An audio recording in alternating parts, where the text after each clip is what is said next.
గట్టిగా అయ్యేలా కలపాలి. ఎన్ని గుప్పులు వేస్తున్నారు ఇప్పుడు ఇందులో? గుప్పులు లెక్క కదండి, ఆ పాకానికి ఎంత పడితే అంత పిండి. ఓకే, మీకు చూస్తే కలుపుతున్న దాన్ని బట్టి తెలిసిపోతుంది. దాన్ని బట్టి తెలుసు. ఇది చేయాలంటే ఎన్ని సంవత్సరాలు, ఐ మీన్ మీరు చేస్తూ ఉన్నారు కాబట్టి మీకు ఎక్స్పీరియన్స్ వచ్చింది. కొత్త వాళ్ళు ఎలా చేయాలంటారు? దీన్ని చేయగలరు ఎవరైనా? కష్టం, చేయలేరు. తెలియని వాళ్ళు చేయలేరు. కొత్త వాళ్ళు చేయాలంటే పాకం కుదరాలండి.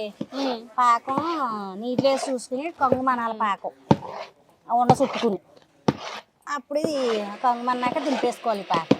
ఓకే అమ్మా, పాకం కుదరాలి మెయిన్.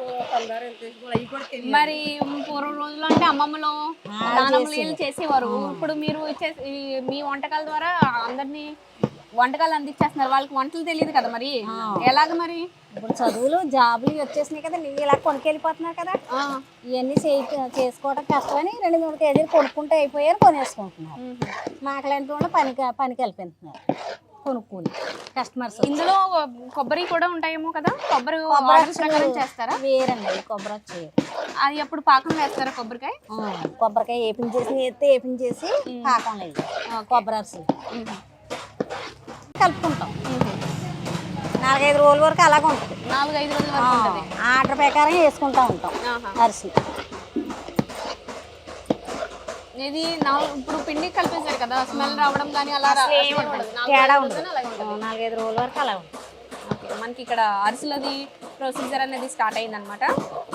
ఇంకా ఇందాక నుంచి అమ్మమ్మ టేస్టీగా ఉందో అరిసే కాదు, ఇక్కడ మనం అన్ని రకాల ఐటమ్స్ చూసాం కదా, చాలా చాలా టేస్టీగా ఉన్నాయి. మీరు కూడా ఖచ్చితంగా ఒకసారి వచ్చి ట్రై చేయండి. ఎలా ఉందో ఆల్రెడీ ట్రై చేసిన వాళ్ళు కింద కామెంట్స్ లో చెప్పండి ఎలా ఉందో. మీ పేరండి? రాము. ఎన్ని సంవత్సరాల నుంచి చేస్తున్నారు? 5 సంవత్సరాల నుంచి. సో మనకి ఇక్కడ ఒక డిష్ ఇది ప్రిపేర్ అవుతుంది. ఇది ఏంటండి? ఆకు పకోడియా.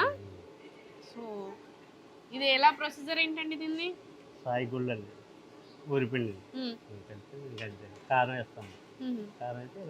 కారం వేసారు ఇప్పుడు దీంట్లో. వైట్ గానే కనిపిస్తుంది. పచ్చికారం.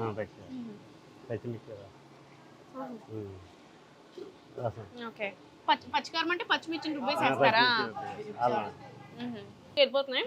మనం డైలీ స్నాక్స్కి చక్కగా పండగలప్పుడు చేసుకుంటే స్కూల్లోకి కాలేజీలోకి పట్టుకెళ్తారు కదా, అలా ఇలా స్నాక్స్గా చాలా బాగుంటాయి అన్నమాట ఇంట్లో తినడానికి.